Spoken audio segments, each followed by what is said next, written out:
Bonsoir à tous et merci de suivre le flash d'information sur RTI2.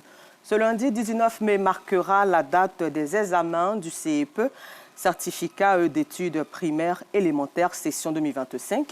Et dans le but de bien préparer les candidats, certaines écoles ont organisé des séances de révision de dernière minute, une occasion pour les enseignants et les élèves de se remémorer les notions clés avant l'épreuve. Abdoulaziz Daramé, bienvenue Kwao.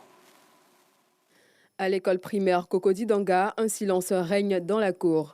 Toutes les salles de classe ainsi que les tables bancs sont vides en raison des vacances scolaires. Toutes, sauf une, celle de CM2. Là, les élèves appliqués et concentrés révisent en vue de l'examen du CEP. Pour les examens, je fais des exercices, j'apprends toujours mes leçons et j'étudie beaucoup.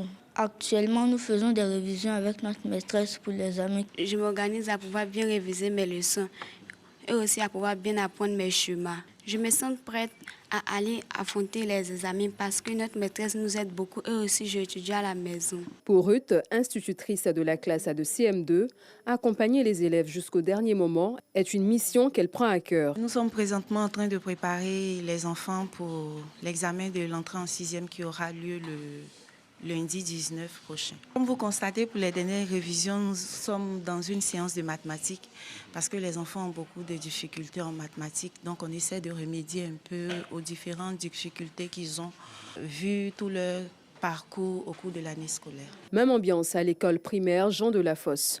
La cour est déserte, mais le directeur Souleymane reste confiant quant à la réussite de ses élèves. Au niveau des enfants, il n'y a vraiment pas de pression.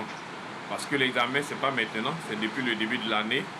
Et vous n'êtes pas sans savoir que maintenant, c'est 40% de ce que nous faisons l'année scolaire durant. Et puis l'examen compte pour 60%. Donc un enfant qui a eu une bonne moyenne générale annuelle n'a pas à s'inquiéter. Après 9 mois de dur labeur, entre cahiers, stylos et leçons, l'année scolaire touche à sa fin. Il ne reste plus qu'un souhait, que tous ces efforts portent leurs fruits et que les enfants réussissent brillamment leurs examens. Hors de la Côte d'Ivoire, l'ex-président gabonais Ali Bongo Ondimba et sa famille ont été libérés et sont arrivés à Luanda, la capitale angolaise. La nouvelle intervient 5 jours après la sortie de prison de l'épouse d'Ali Bongo, Sylvia, et son fils Noureddine.